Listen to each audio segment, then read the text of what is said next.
ஒளிமயமான எதிர்காலம் என் உள்ளத்தில் தெரிகிறது. இந்த உலகம் பாடும் பாடல் ஓசை காதில் விழுகிறது. ஒளிமயமான எதிர்காலம் என் உள்ளத்தில் தெரிகிறது. இன்று புலர்ந்திருக்கும் 2016 ஆங்கில புத்தாண்டு ஒரு ஒளிமயமான நல்ல புத்தாண்டாக எல்லோருக்கும் வளர வேண்டும். எல்லோரும் இன்று மலர்ந்திருக்கின்ற இந்த 2016ஆம் ஆண்டில் இன்று உதித்திருக்கும் இந்த சூரியன் இந்த 2016இல் இருளில் மூழ்கி கிடந்த தமிழகத்தை விடிய வைக்கின்ற ஒரு சூரியனாக இன்று பிறந்திருக்கும் சூரியன் வளரட்டும் மலரட்டும் என்று சொல்லி உலகம் முழுவதும் வாழ்ந்து கொண்டிருக்கும் கோடான கோடி கலைஞர் தொலைக்காட்சியின் என் உயிரினும் மேலான அன்பு ரசிக பெருமக்களுக்கு இந்த நல்ல நாளில் ஆங்கில புத்தாண்டு வாழ்த்துக்களை தெரிவித்து மகிழ்ச்சி அடைகின்றேன். இன்னைக்கு எந்த ஒரு நாளும் இல்லாத ஒரு இறுக்கம் பேச்சாளர்களிடத்திலும் கேட்பவர்களிடத்திலும் இருப்பது நன்றாக தெரிகிறது. என்ன காரணம் அப்படின்னு சொன்னால், அண்மையில் நம்மை பாதித்த அந்த வெள்ள பாதிப்பு, இந்த நேரத்தில் என்னுடைய மனதில் ஓடிய அந்த ஓட்டம், சென்னை மாநகரம் போன்ற இடத்துலலாம் இருக்கக்கூடிய மக்கள் பக்கத்து வீட்டோட ஒன்றும் பழகாமல் யார் என்னன்னு தெரியாமல் வாழ்ந்துக்கிட்டு இருப்பாங்க. பக்கத்து வீட்டில் இருக்கவர் என்ன வேலை செய்கிறாருன்னு கூட தெரியாமல் 15 வருஷம் குடியிருப்பாங்க. அவர் என்ன பேருன்னு தெரியாமல் 25 வருஷம் பக்கத்து வீட்டில் குடியிருக்கவங்களாம் இருந்தாங்க. ஆனால் அப்படிப்பட்ட ஒரு எண்ணத்தை தகர்த்தெறிந்து ஜாதி மதம் இனம் மொழிக்கு அப்பாற்பட்ட ஒரு மனித நேயத்தை இந்த மழையும் வெள்ளமும் நமக்கு கற்றுக் கொடுத்து, யாரெல்லாம் எந்தெந்த இடத்திலெல்லாம் நல்ல உள்ளங்களும் நல்ல இதயங்களும் உதவிக்கரம் நீட்டிய அந்த அன்பு கரங்களையும் அந்த நல்ல இதயங்களையும் இந்த நேரத்தில் நான் வணங்கி, இது போன்ற இதயங்கள் இந்த ஆண்டில் நிறையா உருவாக வேண்டும் என்ற ஆசையும் இந்த நேரத்தில் தெரிவித்து, இந்த டிசம்பர் 1ஆம் தேதியிலிருந்து நடந்த அந்த 10 நாட்களுக்குள் நிம்மதியாக நம்ம ஒரு சோறு சாப்பிட்ருக்க மாட்டோம். காரணம், தொலைக்காட்சியில் காட்சிகளை பார்த்துக்கிட்டு ஒரு சாப்பாட்டை எடுத்து இப்படி வாயில் கொண்டு போகும்போது கொஞ்ச நேரம் ஒரு தயக்கம், ஒரு தடங்கல், ஒரு கூச்சம் ஏற்படுது பார். அதுதான் மனிதனுக்கே உரிய ஒரு மிகப்பெரிய இலக்கணம். ஊர் உலகமே எல்லாத்தையும் கஷ்டப்படும் போது நம்ம இப்படி சாப்பிட்றோமே, ஒரு 4 பேருக்கு நம்ம சாப்பாடு கொடுக்கக்கூடாதா என்று நினைத்த எண்ணங்கள் மனதுகள் தான் இந்த மனித நேயத்தை கட்டி காப்பாற்றியது. அப்படிப்பட்ட மனிதநேய மிக்க ஒரு நல்ல 2016 நமக்கு மலர வேண்டும் என்று நான் அன்போடு வாழ்த்த கடமைப்பட்டு, அருமையான ஒரு தலைப்பு, நல்ல சமுதாயம் உருவாக பெரிதும் தேவை அன்பு வழியா அற வழியா. அருமையான தலைப்பு. அன்பு ஒரு மனிதனுக்கு மட்டும் இல்லை, விலங்குகள் எல்லாத்துக்கும் உண்டு. ஒரு தாய்க்கோழி தன்னுடைய குஞ்சுகளை பாதுகாக்கிறதுக்கு தாய்க்கோழி எங்கேயும் போய் அன்புக்கு ட்ரைனிங் எடுக்கிறதில்ல, எங்கேயும் போய் ஒரு சாமியார்கிட்ட கற்றுக்கிட்டு வர்றதில்ல. ஆனால் தன்னுடைய குஞ்சுகளுக்கு ஏதாவது ஒரு பாதிப்புனா உடனே அது சண்டை போட்டு பாதுகாக்குது அறிவு வழியாக. காரணம், இப்போ நம்ம நடந்த இந்த மழை வெள்ளத்தில் வானிலை முன்னறிவிப்பு அதை செய்கிறது யாருன்னா அறிவுபூர்வமான ஒரு ஆராய்ச்சியாளர்கள். அவங்க தான் ஒரு 15-20 நாளைக்கு முன்னாடி அல்லது ஒரு மாதத்துக்கு முன்னாடி இப்படி மழை பெய்வதற்கு வாய்ப்பு இருக்குது அப்படின்னு சொல்கிறாங்க. எதற்காக சொல்லுகிறார்கள்னா, பாதுகாப்பு நடவடிக்கையை செய்யணும் அப்படிங்கிறதுக்காகத்தான். ஆனால் அதை செய்ய தவறியதால் எவ்வளவு பெரிய விஷயங்கள் இன்றைக்கி நடந்து போனது அப்படிங்கிறதெல்லாம் நம்ம பார்த்தோம். அறிவு எந்த இடத்தில் சரியாக செயல்படுகிறதோ அங்கு ஆபத்து தவிர்க்கப்பட்டதை பார்த்துருக்கோம். ஒரு காலத்தில் அம்மை நோய் வந்துச்சுன்னா அதை நம்ம என்ன சொல்லுவோம்னா, அம்மா இறங்கிருச்சு, அம்மா விளாடுதுரா, அம்மா இறங்கிருச்சு, அதனால தான் இந்த நோய் வந்துச்சுன்னு. அம்மா விளாண்டா அம்மை நோய் வரும்ட்டு ஒரு காலத்தில் சொன்னாங்க. கிராமத்தில் சொல்கிறத சொல்கிறேன், நீங்கள் வேற எங்கிட்டாவது போயிட்டு இருக்காதீங்க. கிராமத்தில் அப்படி சொல்லுவாங்க, அம்மை நோய் வந்துச்சுன்னா அம்மை விளாண்டுருச்சுன்ட்டு. ஆனால் இன்றைக்கி எட்வர்ட் ஜென்னர்னு ஒரு அறிவியல் அறிஞர் கண்டுபிடிச்ச பிற்பாடு பெரிய அம்மைங்கிற நோயை சமுதாயத்தை விட்டே நீக்கியது எது என்று சொன்னால் அதுதான் ஒரு அறிவியல் அறிஞனுடைய அறிவு தான் அம்மை நோயை இந்த சமுதாயத்தை விட்டே நீக்கிச்சு. லூயி பாஸ்டர் என்ற ஒரு அறிவியல் அறிஞர் கண்டுபிடிச்சு வெறிநாய் கடிக்கு மருந்து கண்டுபிடிச்சார்.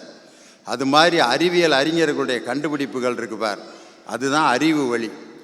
அன்பு வழிங்கிறது அது தனி, அந்த ட்ராக்.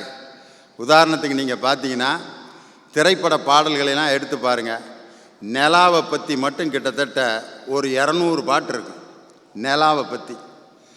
சூரியனை பற்றி பாட்டு ரொம்ப கம்மி. சூரியனை பற்றி சூரியன்கிறத அறிவை குறிக்கும், நிலாங்கிறது அன்பை குறிக்கும். நிலாவை பற்றி பாடுறதான் சுகமாக இருக்கும்.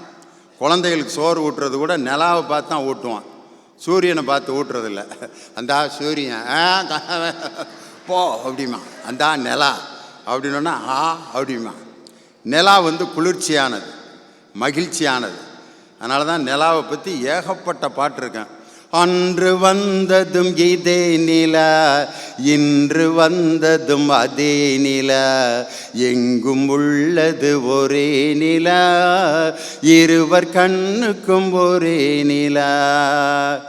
அன்றொரு நாள் இதே நிலவில் அவள் இருந்தாள் என் அருகே, நாளை இந்த வேளை பார்த்து ஓடிவா நிலா, நிலவும் மலரும் பாடுது, என் நினைவில் தென்றல் வீசுது, நிலவுக்கு என் மேல் என்னடி கோபம் நெருப்பாய் எரிகிறது, அந்த நிலாவைத்தான் நான் கையில் பிடிச்சேன் என் ராசாத்திக்காக, எங்க கொஞ்சம் நான் பார்க்குறேன், கண்ண மூடு அதை நான் காட்டுறேன், நிலா அது வானத்து மேலே, பலானது ஓட்டத்து மேலே, வந்தாடுது தேடுது ஒன்ன ஒய்யாவோய் அது என்னாவோ.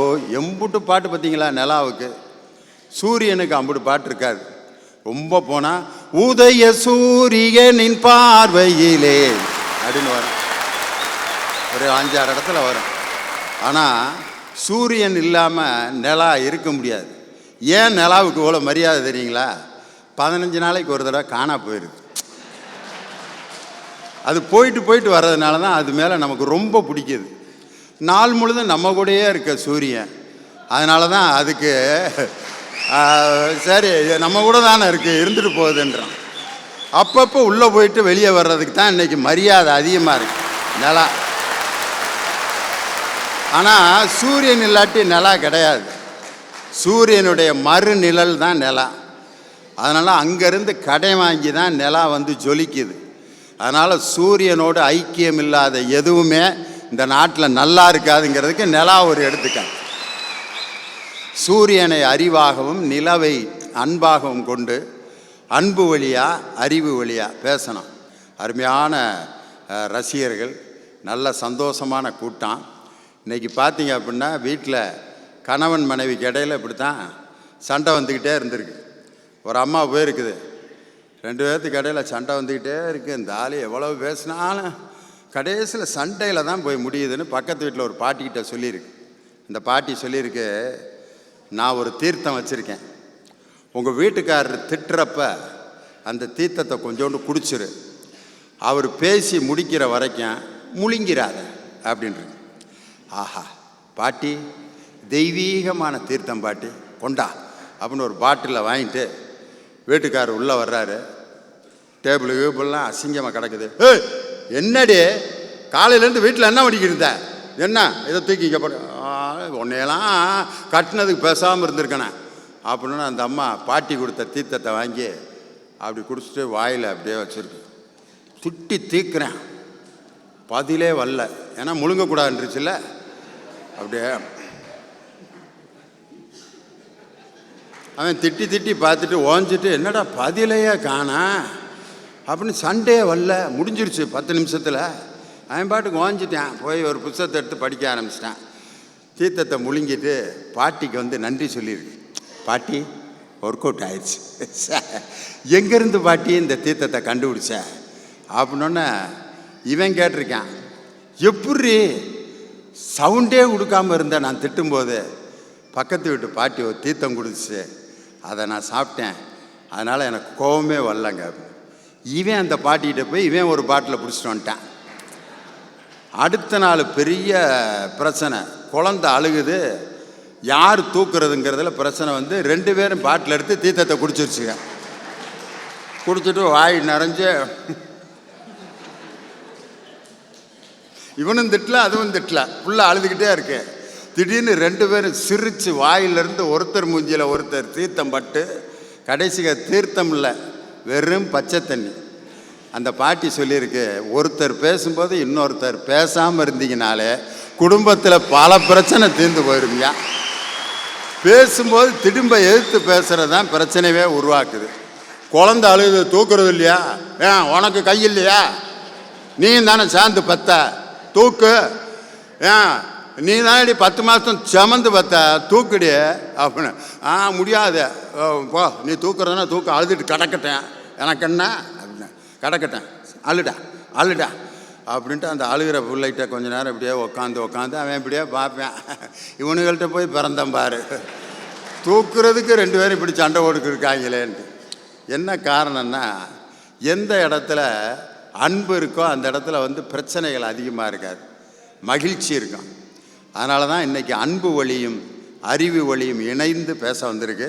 அருமையான தலைப்பு, நல்ல சமுதாயம் உருவாக பெரிதும் தேவை அன்பு வழியா அறிவு வழியா என்ற அணியில் முதலாவதாக அன்பு வழியே என்ற அணியை துவக்கி வைத்து கடலூரிலிருந்து வருகை வந்திருக்கும் அருமை தம்பி கவிஞர் தணிகைவேல் இப்பொழுது தன்னுடைய கருத்துக்களை உங்களுடைய பலத்த கருவொலியோடு ஆரம்பிக்க வருகிறார். வாங்க. நடுவர் அவர்களே, குஜராத்திலே பூகம்பம் ஏற்பட்டது, பாதிக்கப்பட்டவர்கள் அதிகம். பீகாரிலே வெள்ளப்பெருக்கு ஏற்பட்டது, பாதிக்கப்பட்டவர்கள் அதிகம். உத்தரகாண்டிலே வெள்ளப்பெருக்கு ஏற்பட்டது, பாதிக்கப்பட்டவர்கள் அதிகம். எங்கள் சென்னையிலே வெள்ளப்பெருக்கு ஏற்பட்டது, உதவ ஓடி வந்தவர்கள் அதிகம். நடுவர் அவர்களே,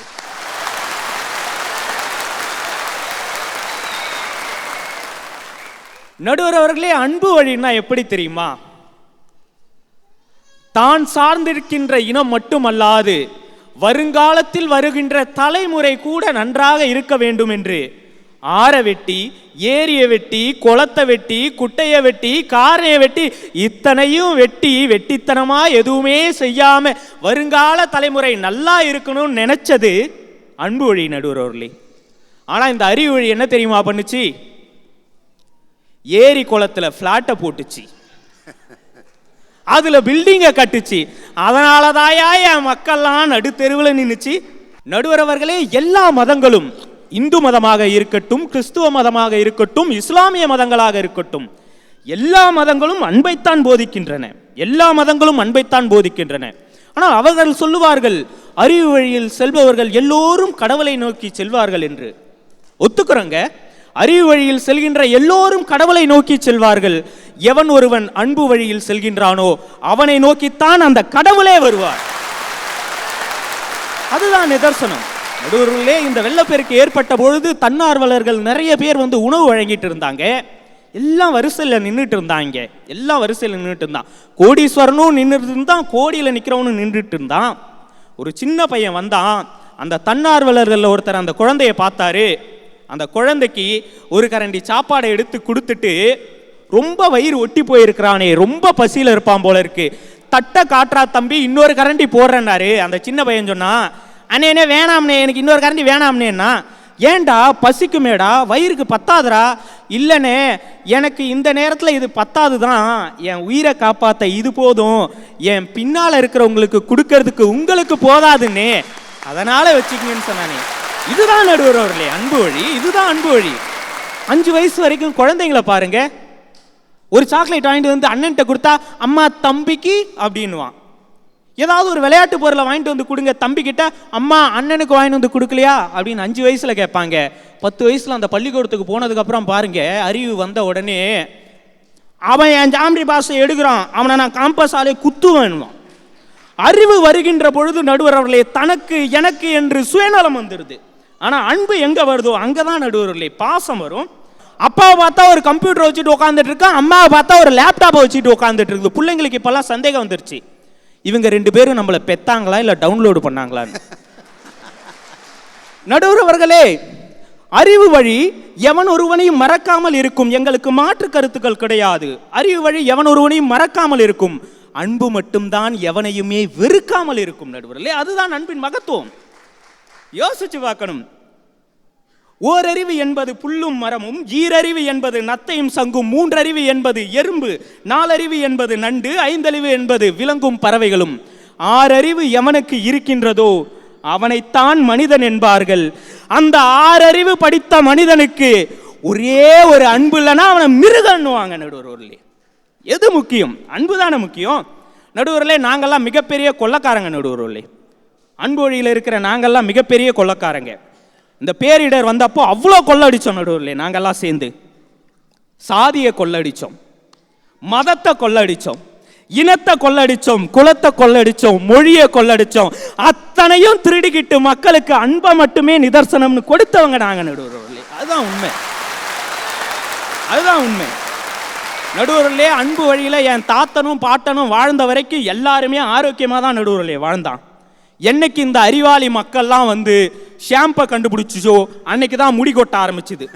என்னைக்கு இவெல்லாம் ஹைஜீனிக்கு ஃபுட்டுன்னு சொன்னானோ அன்னையில இருந்தா நாங்கெல்லாம் ஹாஸ்பிட்டலுக்கு போக ஆரம்பித்தோம். என்னைக்கு இவெல்லாம் சூப்பரான சோப்பு இதை போட்டு குளிங்க நல்லா இருப்பீங்கன்னு சொன்னானோ அன்னைக்கு தான் எங்களுக்கெல்லாம் சொறி பிடிக்க ஆரம்பிச்சிச்சு. உண்மையா இல்லையா? யோசி பார்க்கணும் நடுவர் அவர்களே. அமெரிக்காக்காரன் வந்தான், என் பாட்டை முப்பாட்டெல்லாம் 15,000 வகை தானியங்களை இந்த மண்ணில் விதைச்சு உருவாக்கினான். நடுவர்களே, அமெரிக்காக்காரன் வந்தான், டே உரத்தை போடுங்கடா அதிகமாக விளையும்னா இந்த அறிவாளி கூட்டமெல்லாம் வாங்கி என் மண்ணில் உரத்தை கொட்டுச்சு, மண் விஷமாச்சு. என் பாட்டை மாட்டை வச்சு ஏர் ஓட்டிகிட்டு இருந்தான். அதுக்கப்புறம் ஏர் ஓட்டவே முடியல, டிராக்டரால் ஓட்டினான். டிராக்டரால் ஓட்டினதுக்கப்புறம் என் மண் மலடா போச்சு. பூச்சிக்கொல்லியை போடுன்னா பூச்சிக்கொல்லியை போட்டோம், எல்லா பொருளும் விஷமாக போச்சு. விஷமாக போனதுக்கப்புறம் நடுவர்களே, நீங்கள் மாம்பழம் சாப்பிட்ருக்கீங்களா? சின்ன வயசில் மாம்பழம் சாப்பிட்ருக்கீங்களா? மாம்பழம் சாப்பிடாம யாருப்பான் என்னப்பா நடுவர்களே, அப்பெல்லாம் நம்ம மாம்பழம் சாப்பிடும்போது மாம்பழத்துக்குள்ள கொட்டையில் பூச்சி இருக்குங்க, கத்திரிக்காயை அறுத்தோம்னா கத்திரிக்காயில் பூச்சி இருக்குங்க. இப்போ நீங்கள் மாம்பழத்தை சாப்பிட்டு பாருங்க, கொட்டையில் பூச்சி இருக்காது. கத்திரிக்காயை அறுத்து பாருங்க, கத்திரிக்காயில் பூச்சி இருக்காது. இவன் போட்ட பூச்சிக்கொல்லி மருந்துல எல்லா பூச்சியும் செத்து போச்சு. பூச்சி அப்பவே செத்து போச்சு. இந்த அறிவாளி மக்களால் அதை நாம சாப்பிட்டு கொஞ்சம் கொஞ்சமாக சேர்த்துட்டு இருக்கோம். அதுதான் உண்மை. என் கொள்ளுப்பாட்டனுக்கு கேன்சர் கிடையாது, என் கொள்ளுப்பாட்டனுக்கு சுகர் கிடையாது, என் தாத்தனுக்கு சுகர் கிடையாது, உங்க பாட்டனுக்கு கேன்சர் கிடையாது.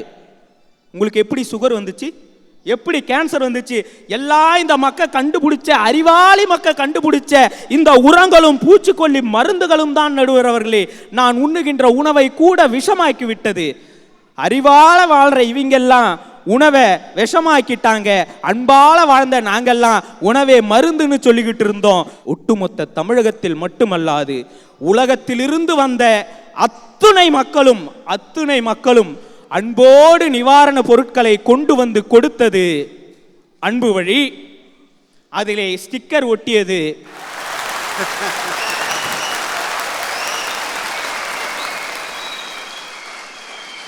நீங்கள் எந்த வழி என்று முடிவு செய்து கொள்ளுங்கள் நடுவர் அவர்களே. நன்றி, வணக்கம். அன்புக்கும் அறிவுக்கும் எவ்வளோ வேறுபடுத்தி கடைசியில் பினிஷிங் கொடுத்தாரு பாருங்க, அருமையான பினிஷிங். அன்பு தான் இந்த உலகத்தையே ஆட்சி செய்கிறதுங்கிறதுக்கு ஏகப்பட்ட எடுத்துக்காட்டு. சென்னையிலையும் கடலூர்லையும் நடந்த அந்த சமயத்தில் அந்த வெள்ளத்தால் மக்கள் அடித்து செல்லும்போது இயற்கையின் பலம் மனிதனின் பலவீனம்னு எழுதி போட்டான். ஆனால் இஸ்லாமியர்களுடைய மசூதியில் இந்துக்களும் கிறிஸ்தவர்களும் படுத்து கிடந்தார்கள். இந்து கோயிலுக்குள் கிறிஸ்தவர்களும் இஸ்லாமியர்களும் படுத்திருந்தார்கள். கிறிஸ்துவ சர்ச்சுக்குள் இந்துக்களும் இஸ்லாமியர்களும் படுத்து கிடந்த அந்த காட்சியை பார்த்து மனிதனின் பலம் இயற்கையின் பலவீனம் என்று அற்புதமாக எழுதி போட்டான் பார். இதுதான் அன்புக்கு கிடைத்த ஒரு மாபெரும் சக்தி. அருமையாக பேசினார் தணிகைவேல். அதுக்கு பதில் சொல்லணும். அறிவு வழியே அப்படிங்கிற அணியை அலங்கரிக்க மதுரை சங்கர். வாங்க தம்பி. மதுரை சங்கருக்கு உங்களுடைய பலத்த கரவொலியோடு அறிவை வரவேற்க அன்போடு கேட்டுக்கொள்கிறேன். வணக்கம். உங்கள் அன்பு சகோதரன் மதுரை சங்கர் பேசுகிறேன். கலைஞர் தொலைக்காட்சியின் ரசிக பெருமக்களே, உங்களோடு நான், உங்களுக்காகவே நான்.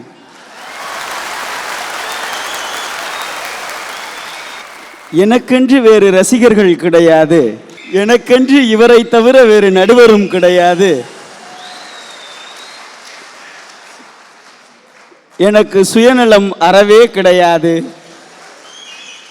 எனக்கு எல்லாமும் நீங்கள்தான். எங்கேயோ கேட்ட மாதிரிலையா இருக்கு. குரல் மட்டும் கொஞ்சம் உடஞ்சிருக்கு, அவ்வளோதான். மற்றபடி டயலாக்லாம் ஒரே மாதிரில இருக்கு. என் அன்பிற்குரிய கலைஞர் தொலைக்காட்சி ரசிக பெருமக்கள் அனைவரையும் வணங்கி, நடுவர் அவர்களே, நல்லதொரு தலைப்பு. அன்பு வழியா அறிவு வழியா? நிலாவை காட்டி சோறு ஊட்டுவது உங்களுடைய அன்பு வழி, நிலாவுக்கே போய் சோறு சாப்பிட்றது தான் எங்களுடைய அறிவு வழி. என்ன பேசிட்டு போறாருன்னு தெரியல தணிகை. வந்ததுலேருந்து அவ்வளவு அறிவு சம்பந்தமான அத்தனை விஷயங்களை மேலே அவ்வளோ கொட்டினாரு. கடலூர்லேருந்து தப்பிச்சு வந்திருக்கிறாரு.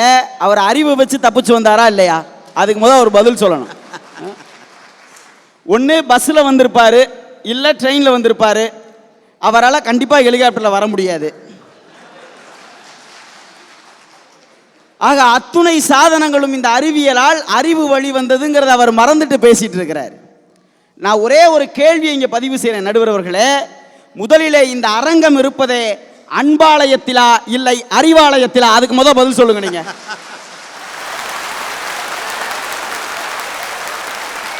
அறிவாலயத்தோட மேடையில் நின்றுக்கிட்டு அறிவு வழியா ஒரு சமூகம் உருவாகுதுன்னு பேசுது இந்த கூட்டம். இல்லை, யோசித்து பாருங்க நடுவர்களே. எங்கள் ஊரில் பேசிக்கிறான், இந்த சின்ன வயசில் இந்த பய சங்கர் எவ்வளவு அறிவாக பேசுகிறான் பாருங்கிறான் ஊரில். அது எனக்கே கொஞ்சம் ஆச்சரியம் தான். இல்லை, நான் கேட்கிறேன், இதே மேடையில் நான் உங்களை அன்போட கட்டி பிடிச்சி ஒரு முத்தம் கொடுத்தா என் அணிக்கு தீர்ப்பு சொல்லுவீங்களா? இல்லை அறிவோட பல கருத்துக்களை உங்கள் முன்னாடி வச்சா நீங்கள் தீர்ப்பு சொல்லுவீங்களா? உனக்கிட்ட போய் முத்தத்தை வாங்கி நான் என்ன பண்ண சொல்கிறேன்?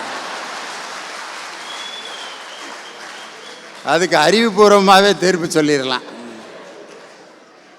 அதாவது சங்கர், யாராவது ஒருத்தனை அன்பு இல்லாதவனேன்னு சொன்னால் கவலையே பட மாட்டேன். போடா அன்பு இல்லாதவனே, அப்படியா, ரொம்ப சந்தோஷமா. அறிவு கட்டவனேன்னா பயங்கர கோவம் வந்துடுது. நல்லா கவனித்து பாருங்களேன். யாராவது ஒருத்தனை அன்பே இல்லைடா உனக்கு, இருந்துட்டு போகிறேன் போ வேலையை பார்த்துட்டு அப்படின்னு.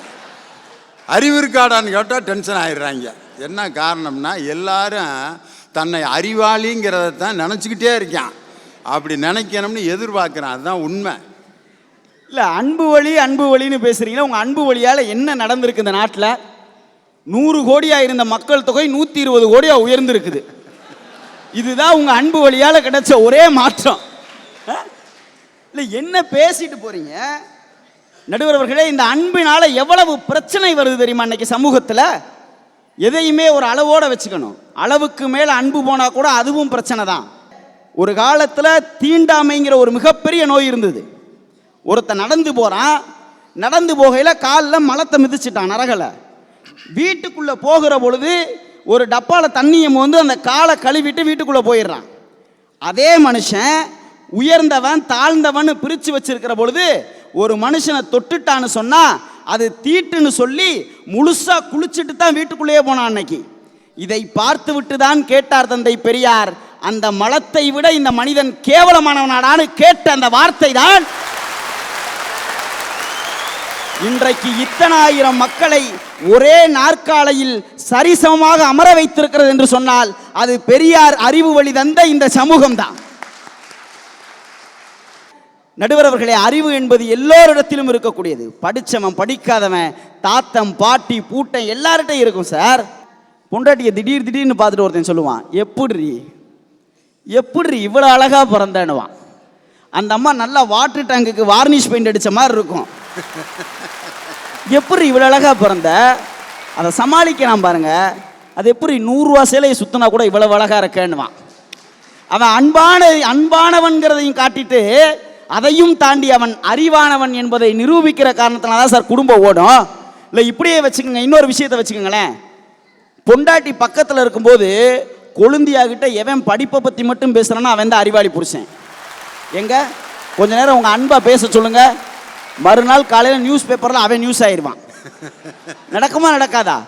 அன்பு பல சிக்கல்களை தரும் சார், அறிவு தான் அதற்கு பல தீர்வுகளை தரும். நடுவர் அவர்களே, ஒரு தலைவனுக்கே உரிய மிகப்பெரிய பண்பு எது தெரியுமா? எப்படிப்பட்ட ஒரு சூழல் வந்தாலும், எப்படிப்பட்ட பிரச்சனை வந்தாலும் அந்த பிரச்சனையை தவிடுபொடியாக்குவது தான் ஒரு தலைவனுடைய பண்பாக இருக்க முடியும். தலைவர் கலைஞர் அவர்கள் மதவாதிகளுக்கு எதிராக பல கருத்துக்களை சொல்லிக்கிட்டே இருக்கிறாரு. வடநாட்டிலிருந்து ஒரு சாமியார் சொல்றான், இன்னொரு தடவை தலைவர் கலைஞரை ஏதாவது பேசினால் அவருடைய தலையை சீவி விடுவேன்னா. ஒரு தலைவன் என்ன வேணாலும் செஞ்சிருக்கலாம். அந்த சமயத்தில் நாட்டிலே பிரச்சனை பலவாறு கூட ஓடி இருக்கலாம். ஆனால் அதை பெருசுபடுத்தலை சார். கலைஞர் மறுநாள் பத்திரிகைக்கு பேட்டி கொடுக்கிறார். வந்து சீவிட்டு போக சொல்லுங்கய்யா, நானே என் தலையை சீவி ரொம்ப வருஷம் ஆச்சுன்னாரு. அதுதான் சார் ஒரு தலைவனுக்கே உரிய பண்பு. எதையும் அறிவோடும் புத்தி கூர்மையோடும் சமாளிக்கிறவன் தான் தலைவனாக இருக்க முடியும் என்பதிலே எந்தவித மாற்று கருத்தும் கிடையாது. நடுவர் அவர்களே, நிறைவாக ஒன்றை சொல்லி முடிக்கிறேன். மூட நம்பிக்கையை துறந்துவிடு என்று சொன்னது தந்தை பெரியாரின் அறிவு. முட்டாள்தனத்தை துறந்துவிடு என்று சொன்னது பேரறிஞர் அண்ணாவின் அறிவு. இந்தியை துறந்துவிடு தமிழா என்று சொன்னது முத்தமிழறிஞர் டாக்டர் கலைஞர் அவர்களினுடைய அறிவு. ஆக அறிவாளிகளால் மட்டுமே ஒரு நல்ல சமூகம் உருவாகி இருக்கிறது. இனிமேலும் ஒரு நல்ல சமூகத்தை உருவாக்க முடியும் என்பதிலே எந்தவித மாற்று கருத்தும் இல்லை என்பதை சொல்லி, நாமெல்லாம் அறிவாளிகள் என்பதை வருங்காலத்தில் நிரூபிப்போம் என்று சொல்லி வாய்ப்புக்கு நன்றி கூறி விடைபெறுகிறேன். நன்றி, வணக்கம். சமுதாயம்தான் மகிழ்ச்சியை தர முடியும்ட்டு சங்கர் ரொம்ப அருமையாக பேசினார். அதனால தான் பட்டுக்கோட்டை கல்யாண சுந்தரம் அன்னைக்கே எழுதினார், சிந்தித்து பார்த்து செய்கையை மாத்து, சிறுசாயிருக்கையில் திருத்திக்கோ, சவறு சிறுசாயிருக்கையில் திருத்திக்கோ, தெரிஞ்சும் தெரியாம நடந்திருந்தா அது திரும்பவும் வராம பார்த்துக்கோ, திருடாதே பாப்பா திருடாதே அப்படின்னு அன்னைக்கு பாடினார். சிந்தித்து பார்த்து செய்கையை மாத்து, சிறுசாயிருக்கையில் திருத்திக்கோ, தவறு சிறுசாயிருக்கையில் திருத்திக்கோ. அடுத்த வரி தான் ரொம்ப நல்ல வரி. தெரிஞ்சும் தெரியாமல் நடந்திருந்தா அது திரும்பவும் வராமல் பார்த்துக்கோ. இது எப்போ வரும்னா சிந்திக்கிறவனுக்கு தான் வரும். அறிவுபூர்வமான அன்பு தான் மனதுக்கு சுகத்தையும் இதத்தையும் தரும். இன்றைக்கி பார்த்தீங்கன்னா ஒரு அம்மா வீட்டில் மகனை வச்சுட்டு உட்காந்துருக்கு. வெளியில் ஒரு பைக் சத்தம் கேட்குது. மகனை கூப்பிட்டு சொல்லுது, டே உங்கள் அப்பா வந்துட்டார், கதவை திறந்து விடு அப்படின்னு. பைக் சத்தத்தை வச்சு எப்படிம்மா அப்பான்னு கண்டுபிடிச்ச? இவ்வளவு கேனத்தனமாக எவன் வண்டி ஓட்டுவேன்? கிளச்சையும் பிடிச்சிக்கிட்டு ஆக்சிலேட்டரையும் திரிகிட்டு வாராருவார். திறந்து பார்த்தா கரெக்டாக அவங்க அப்பா. எப்படிம்மா? எனக்கு தெரியும்ல அந்த ஆள் எப்படி ஓட்டுவார்னு.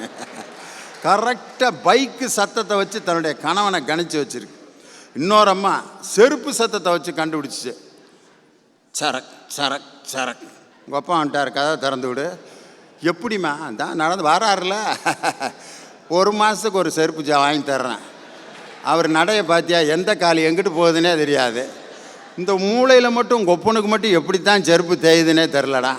சரக்கு சரக்கு சரக்குன்னு இழுத்துக்கிட்டு 25 வருஷமாக அந்த சவுண்டு மனப்பாடம் ஆயிடுச்சு. அப்படிங்க அறிவுபூர்வமான அன்பு. நம்ம நினைக்கிறோம் பெண்களுக்கு ஒன்றும் தெரியாதுன்னு, நுட்பமான அறிவு அவங்கள்ட்ட தான் இருக்குது.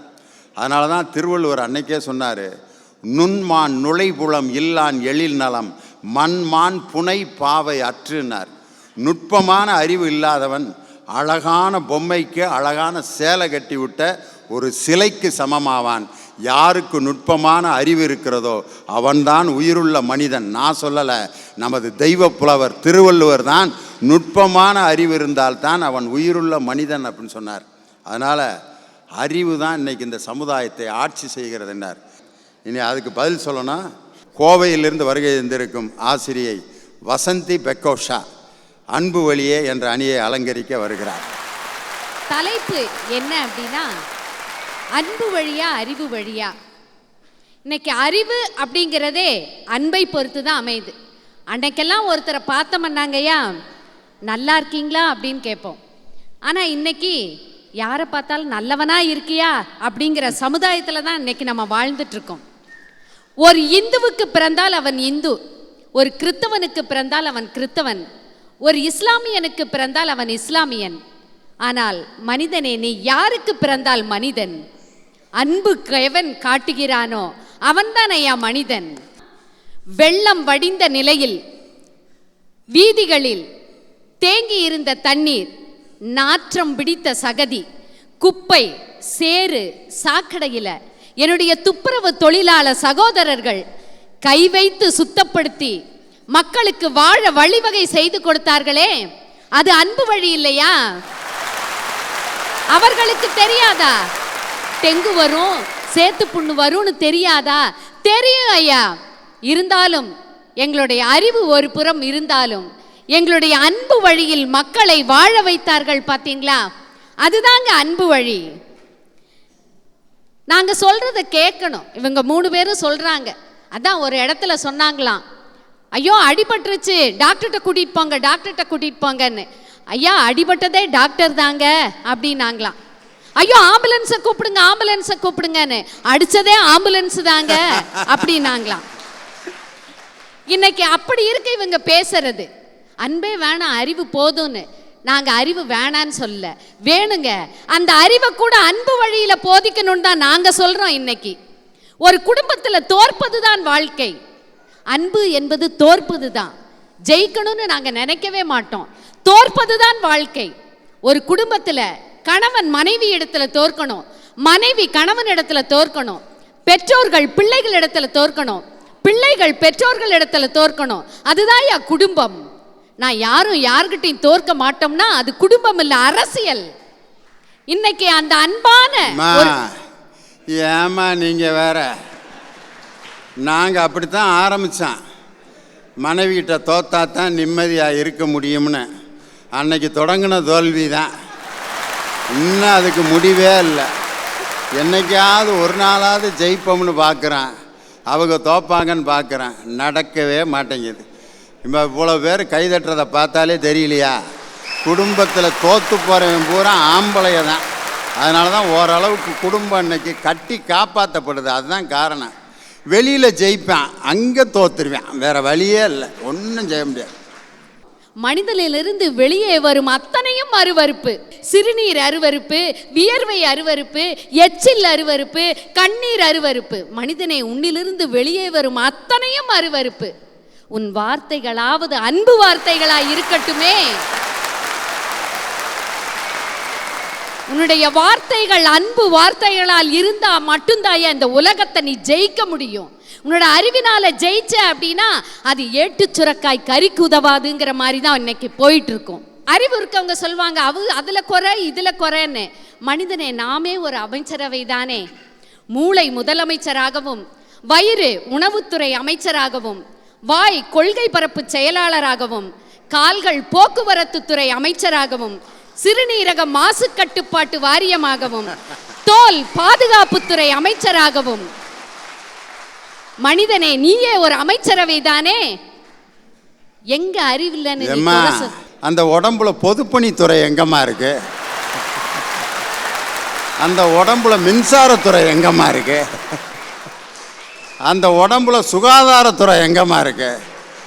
நீங்கள் முக்கியமானதை மட்டும் சொல்லிட்டு போயிட்டீங்க. இன்னைக்கு பிரச்சனையாகி கிடக்கிறதே இந்த 3 டிபார்ட்மெண்ட்டுனால தான் ஐயா.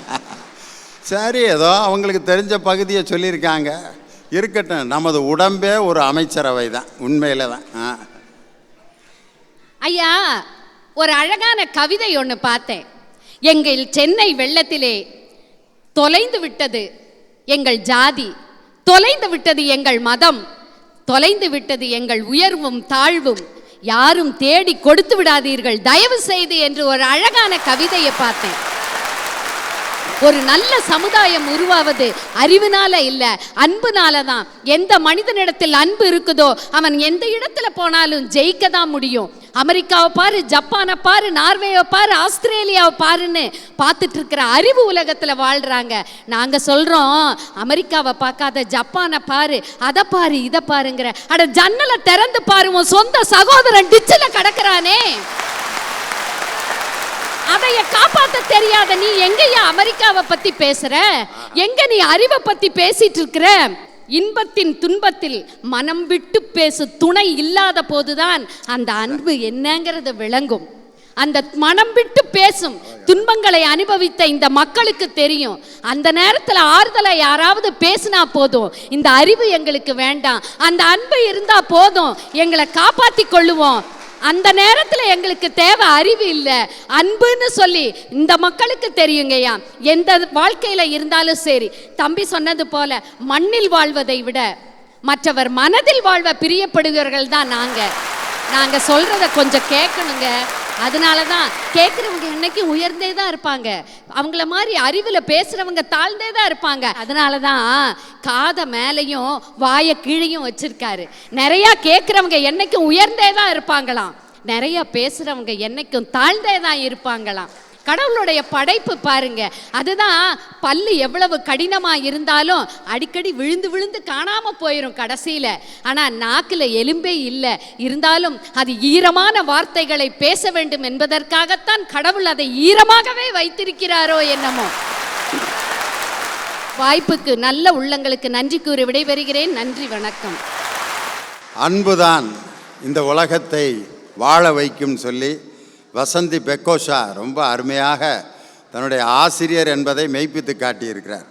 அதில் பார்த்தீங்கன்னா நாக்கு எப்பயுமே ஈரமாக இருக்கும். அதனால தான் அது எல்லாருக்கும் வளைந்து கொடுத்து இவ்வளவு 32 பல்லுக்கு இடையில் கடிபடாமல் தன்னை தப்பித்து வைத்து கொள்வதற்கு காரணம் நாக்கு வளைந்து கொடுக்கக்கூடிய அன்பை போன்றது. ஒருத்தன் ஆஸ்பத்திரியில் உயிருக்கு போராடிக்கிட்டு இருக்கான்.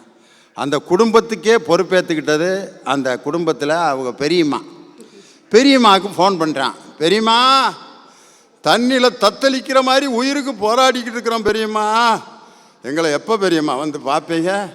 அப்புறம்னா பெரியம்மா ஃபோனில், நான் இருக்கேன், கவலைப்படாதீங்க, உங்களை நான் அவ்வளோ சீக்கிரம் கை விட்டுருவேனா? இல்லை பெரியம்மா, எப்போ பெரியம்மா பார்ப்ப?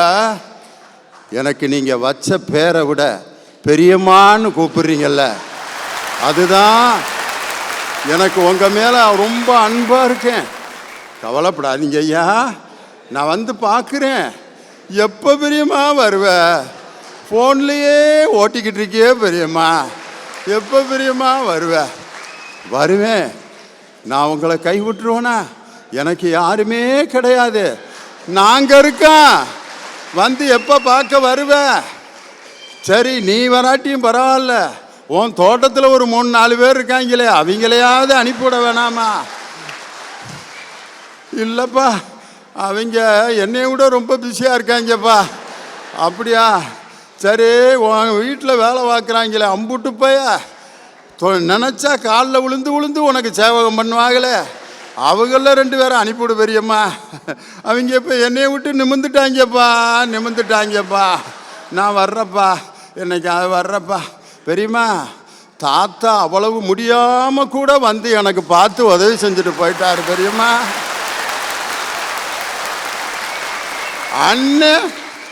அண்ணன் ஒரு நாளைக்கு 10 தடவை பார்த்து எங்களுக்கு வேணுங்கிறதெல்லாம் வாங்கி கொடுத்தாரு எங்கள் அண்ணன்.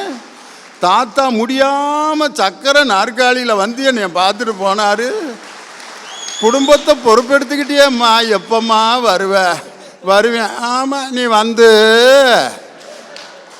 தாத்தாவும் எங்கள் அண்ணனும் பார்த்துக்கிடுவாங்க, நீ இப்படியே வச்சிடுறேன் பெரியம்மா. வச்சுட்டான். உதவி செய்கிற இடத்துல நேரடியாக போய் உதவி செஞ்சாதான் அதுக்கு பேர் உதவி, அவ்வளோதான். வியாதிக்காரனை போய் கையை பிடிச்சி ஆறுதல் சொன்னாதான் அதுக்கு பேர் ஆறுதல். கஷ்டப்பட்டோன்னா அங்கனையே அந்த கஷ்டத்துக்கு தீர்வு கிடைக்கணும், அப்போ தான் அந்த கஷ்டப்பட்டவனுக்கு மன ஆறுதல் இருக்கு. இது நான் எதையும் குறிப்பிட்டு சொல்லவே இல்லை, ஒரு குடும்பத்தில் நடந்ததை தான் இப்போ நான் சொல்லிக்கிட்டு இருந்தேன். ஃபோன் உரையாடல், வேறு ஒன்றும் இல்லை. அதனால் அன்பு தான் இந்த உலகத்தை ஆட்சி செய்கிறதுன்ட்டு அருமையாக வசந்தி பேசினாங்க. அதற்கு வசந்திக்கு பதில் சொல்ல புதுச்சேரியிலிருந்து வருகை தந்திருக்கும் கம்ப்யூட்டர் இன்ஜினியர் காஞ்சனா இப்பொழுது மேடைக்கு உங்களுடைய கரவொலியோடு வருகிறார். வாங்க காஞ்சனா. நடுவர் அவர்களே, விடியாத இரவென்று எதுவும் இல்லை, முடியாத துயரென்று எதுவும் இல்லை, வடியாத வெள்ளம் என்று எதுவும் இல்லை, வாழாத வாழ்க்கை என்று எதுவும் இல்லை. அதே போலதான் அறிவால் வெல்ல முடியாததும் மாறாததும் எதுவும் இல்லை என்றதை நீங்க புரிஞ்சுக்கணும். ஃபர்ஸ்ட் நடுவர் அவர்களே, அந்த 3 பேரை 2 பேர் பேசிட்டு போயிட்டாங்க. அதுல எனக்கு எந்த வருத்தமுமே கிடையாது, கோபமும் கிடையாது. உங்க மேலதான் எக்கச்சக்கமான கோபத்தோட உட்காந்துட்டு இருந்தேன். ஏன் மேலையா? அறிவு தான் இந்த சமுதாயத்தை மாத்தும் தெரிஞ்சும் கூட அந்த 3 பேர் தேவையில்லாம உட்கார வச்சிருக்கீங்க நீங்க உங்க அனுமதியோட. பூசாரி மேல கோவப்படுறதை விட அந்த சாமி மேலதான் கோவப்படணும். அந்த சாமி நினைச்சு அந்த பூசாரியை மாத்திடலாம் இல்ல. நம்ம டீச்சர் பூசாரியை தான் எல்லா ஜாதிக்காரங்களும் பூசாரி ஆவாங்கன்னு ரொம்ப ஆசையாக காத்துக்கிட்டு இருந்தான். அது வந்துடும், கவலைப்படாதீங்க. பெரியாரின் கனவு என்றும் நனவாகாமல் போனதே இல்லை. நடுவர் அவர்களே, அறிவுனா நீங்க என்னன்னு சொல்வீங்க? அறிவுனா புதுசாக பல விஷயங்களை தெரிஞ்சுக்கிறதுக்கு பேர் தாம்மா அறிவு. அறிவு என்பது மனிதனை ஆபத்திலிருந்து காக்கும் ஒரு ஆயுதம். அறிவு என்பது இதுதான் சரி இதுதான் தவறு என மனிதனுக்கு புரிய வைத்து நல்வழியில் வழி நடத்தும் ஒரு ஆசான். அறிவு என்பது பிரச்சனைகள் நம்மை சூழ்ந்த போது அதை எதிர்கொள்ளும் துணிச்சலையும் நம்பிக்கையும் தந்து தோள் கொடுக்கும் ஒரு தோழன். அதுதான் அறிவு. அந்த அறிவை எப்படி பெற முடியும்னு பழமொழி 400ன்ற ஒரு நூலில் 3 அப்படின்னு ஒரு நூல் ஆசிரியர் சொல்லியிருப்பார் பாருங்க. ஆற்றவும் கற்றார் அறிவுடையார் அஃதுடையார் நாற்றிசையும் செல்லாத நாடில்லை, அந்நாடு வேற்று நாடு ஆகா தமைவேயாம் ஆற்றுனா வேண்டுவது இல்லைன்னு சொன்னார். இதுக்கு என்ன அர்த்தம் தெரியுங்களா? கல்வியின் மூலம் நல்ல நூல்களை படித்து அறிவை வளர்த்து கொண்ட சான்றோரின் புகழ் எல்லா நாடுகளுக்கும் போய் சேரும், அவரால் தான் தாய் நாடும் முன்னேறும்னு சொல்லாம சொல்லி போயிருக்காரு. நீங்க அதெல்லாம் படிக்கலையா? நல்ல நூல்களை படிக்கணும்னு சொன்னேன். இதே மாதிரி தான் ஒரு சிறுவனுக்கு புத்தகம் படிக்கிறதுனா அவ்வளோ ஒரு ஆசை.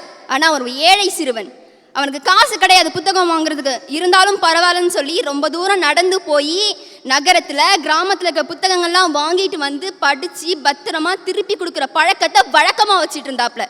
ஒரு முறை என்ன பண்ணுறாருன்னா, அமெரிக்க ஜனாதிபதி வாஷிங்டனுடைய வரலாறு புத்தகத்தை கடனாக வாங்கிட்டு இரவில் உட்காந்து படிக்கிறாரு. படிக்க படிக்க ஆசை அதிகமாகிட்டு இருக்கு, ஆனால் படிக்க முடியல. காரணம், விளக்கில் இந்த எண்ணெய் தீர்ந்து போச்சு. உடனே அந்த புத்தகத்தை ஜன்னலோரமாக வச்சு படுத்து தூங்கி காலையில் எழுந்திரிச்சு பார்க்கும்போது புத்தகம் மழையில் நனைஞ்சு போயிருந்தது. அந்த புத்தகத்தை எடுத்துக்கிட்டு அழுதுகிட்டே ஓடி போய் சொல்கிறாரு, ஐயா என்னுடைய தவறுதல்னால இந்த புத்தகம் நனைஞ்சு போச்சு மழையில், என்னை மன்னிச்சிருங்க அப்படின்றார்.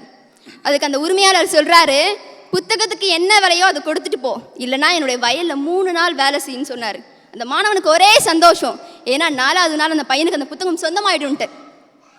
மாடு மாதிரி 3 நாள் வேலை செஞ்சு அந்த புத்தகத்தை தனக்கு சொந்தமாக்கிக்கிட்டு அதுக்கப்புறம் அந்த வாழ்க்கை வரலாறு முழுமையும் படிக்கிறாரு. பிற்காலத்தில் அந்த மாணவனும் அமெரிக்காவினுடைய ஜனாதிபதியாக மாறினார். அவரால் தான் அடிமை சமுதாயம், அதாவது அடிமை வியாபாரம் ஒழிக்கப்பட்டுச்சுன்னு சொன்னா அவர் வேற யாரும் இல்லை, ஆபிரகாம் லிங்கன். அன்பு என்ன பண்ணுச்சுங்க? வீட்டில் கணவன் மனைவி கொஞ்ச நாள் சந்தோஷமாக இருக்காங்க, அதுக்கப்புறம் சண்டை போட்டுக்கிறாங்க. கேட்டால் இதான் என் போராட்டம்னு சொல்லிட்டு அவர் ஃப்ரெண்ட்ஸ் கிட்ட சொல்கிறது, இவங்க பக்கத்து வீட்டு அம்மாவோட சொல்கிறது தான் நடந்துட்டு இருக்கு. ஆனால் அறிவு மட்டும்தான் என்றைக்கும் எப்படி முன்னேறணுன்றதை சிந்திச்சுட்டே இருக்கு இல்லையா? இதெல்லாம் தெரியாமல் உட்காந்துக்கிட்டு டைத்தை வேஸ்ட் பண்ணிட்டு உட்காந்துருக்காங்க. நடுவர் அவர்களே, இந்தியா ரொம்ப சந்தோஷமாக இருந்துச்சு, நாடு சுதந்திரம் கிடைச்சிருச்சுன்னு சொல்லிட்டு. அந்த நேரத்தில் அரக்கனான ஹிட்லர் ஒரு அறிக்கை விடுறாரு, போய் இந்த இந்தியாவுக்கு போய் சுதந்திரம் கிடைச்சிது. ஏன்னா அங்கே அறிவானவங்களோ திறமையானவங்களோ கிடையாது, அங்கே ஆட்சி செய்யறதுக்கு திறமையானவங்க கிடையாது, ஏன்னா கிடைச்சிதுன்னு சொன்னார். உடனே இதை கேட்ட கொதித்தெழுந்து ஒரு தமிழன் செண்பகராமன் அவருக்கு நேராக வழக்கு தொடுத்து, நான் சொன்னது தப்பு தான், என்னை மன்னிச்சிருங்கன்னு சொல்லி எழுத்து மூலயமா மன்னிப்பு கேட்க வச்சார். அதையும் தாண்டி இன்னைக்கு அது பொய்யாக்குனவர் யார் தெரியுங்களா? தன்னுடைய தாய்மொழியான தமிழை படித்து தன்னுடைய அறிவால அறிவியல் உலகத்துல விண்ணுல பறந்து இந்தியாவினுடைய புகழை வந்து எல்லா நாடுகளும் கொண்டு போய் சேர்ந்தாரு. அவர் யாருன்னு நினைக்கிறீங்க? இன்னைக்கு எனக்கு ஒரு வார்த்தையை சொந்தமாக்கிட்டு போயிருக்காரு. எனக்கு மட்டும் இல்ல, இன்னைக்கு இருக்கக்கூடிய 100 கோடி இந்தியர்களுக்கும் சொந்தமாக்கி போடின வார்த்தை என்ன தெரியுங்களா? இந்தியான பேரை கேட்டவனே சும்மா அதிருது இல்ல. இதை உருவாக்கினவர் யார் தெரியுங்களா? அப்துல் கலாம், ஏவுகணை நாயகன். இன்னைக்கும் போய் நம்மளை விட்டு மறைஞ்சிட்டாருன்னு நம்ம நினைச்சிட்டு இருக்கோம். ஆனா நான் நினைக்கிறேன் அவர் விண்ணுல போயிட்டு இன்னும் ஆராய்ச்சி பண்ணிட்டு இருக்காரு, இந்தியாவை 2020 எப்படி வல்லரசு ஆக்குறதுன்ட்டு. இன்னைக்கு வந்து இவ்வளோ மழையை நம்ம சந்திச்ச பிறகும் இவ்வளவு கூட்டம் வந்து சேர்ந்துருக்குன்னு சொன்னா உங்க மேல இருக்க அன்பு இல்லையா, இல்லை என் மேல இருக்க அன்பு இல்லையா, இல்லை எங்களெல்லாம் பார்க்கணுன்ற ஒரு ஆசை இல்லையா? எதுவுமே கிடையாது. லியோனி சார் போனால் நல்லா பாட்டு பாடுவார், நல்லா கதை சொல்வார், நல்லா கருத்தா பேசுவாருன்னு சேர்ந்த ரசிகர் கூட்டம் இல்லையா இது? இது உங்க அறிவுக்கு கிடைச்ச பரிசு, இதுதான் வெற்றி. இதை மறந்துட்டு நீங்க அந்த பக்கம் 3 பேரை உட்கார வச்சு தப்புன்னு சொல்றேன். நடுவர்களே, நீங்க எல்லாம் வெளியில போறீங்க, ஒரு மணி நேரம் டிராவலா இருக்கட்டும், 3 மணி நேரம் டிராவலா இருக்கட்டும், நீங்க என்ன எடுத்துட்டு போவீங்க கையில? வெளியில் போனால் இது ஏதாவது பர்ஸ் எடுத்துகிட்டு போவேன், பணங்கன்னா வேணும், ஏடிஎம் கார்டு, அது மாதிரி ஏதாவது வெளியில் போனால் அதான் எடுத்துகிட்டு போவேன். மழை காலம்னா கொடை எடுத்துகிட்டு போவேன். இதை தவிர வேறு என்னம்மா வெளியில் போகிறப்ப நாங்கள் எடுத்துகிட்டு போகிறது? பொம்பளை பெண்கள் தான் பேக்கில் பவுட்ரு, பொட்டு, லிப்ஸ்டிக்கு, அது இது எல்லாம் வச்சுருப்பாங்க. நம்ம அதெல்லாம் ஒரு பாக்கெட்டில் ஒரு சின்ன சீப்பு வச்சுருப்பான், அவ்வளோதான். அது எனக்கு அதுவும் இப்போ தேவைப்படுறதில்ல, விரல்லையே ஒதுக்கிற வேண்டியதுதான். வேறு என்னத்தை எடுத்துகிட்டு போக சொல்கிறீங்க? எங்களை குறை சொல்லணும்னா தான் உங்களுக்கு தூக்கமே வராது, அது தெரிஞ்ச விஷயம் தானே. நடுவர்களே, வெளியில் யாராச்சும் போனால் சொன்ன மாதிரி தண்ணி பாட்டில் எடுத்துகிட்டு போவாங்க, கர்ச்சீஃப் எடுத்துகிட்டு போவாங்க, மிஞ்சி போனால் வெயிலாக இருக்குது கருத்துரும்னு சொல்லிட்டு கொடை எடுத்துகிட்டு போவாங்க. ஆனால் தன்னுடைய 94 வயசில் ஒரு கையில் சிறுநீர் பையை பிடிச்சிக்கிட்டு மேடை ஏறி மக்களுக்காக போராடினவர். தான் வகித்து வந்த 29 பதவிகளை வேண்டான் வெறுத்து பொது வாழ்க்கையில மக்களுக்காக 40 ஆண்டு காலம் வாழ்ந்தவர். மனிதனை மனிதனுக்கே அடையாளம் காட்டிய பகுத்தறிவு தலைவர். அறிவும் மானமும் மனுஷனுக்கு முக்கியம், அதுதாண்டா அழகுன்னு சொல்லி கர்ஜித்தவர். தன்னுடைய வாழ்நாள 8500 நாள், 10,700 மேடைகள், 21,400 மணி நேரம், 13,12,000 கிலோமீட்டர் பயணம் செய்து மக்களுக்காக போராடினவர் யாருன்னு நினைக்கிறீங்க? தந்தை பெரியார் இல்லையா? இன்னைக்கு நான் தனிகை அண்ணனை வந்துட்டு அண்ணா அப்படின்றனா அதுக்கு காரணம் யாரு? தந்தை பெரியார் இல்லையா? ஒரு சமுதாயத்தை உருவாக்கி இருக்காரு இல்லையா? இந்த சமுதாயத்தில் இருந்துக்கிட்டு நான் அன்பு அன்புன்னு எப்படிதான் மறந்துட்டு பேசுறாங்களோ.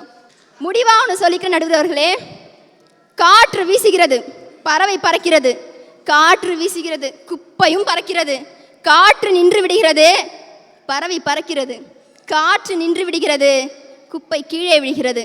எங்கள் அறிவு என்பது பறவையைப் போல அது என்றும் விண்ணில் பறந்து கொண்டுதான் இருக்கும்.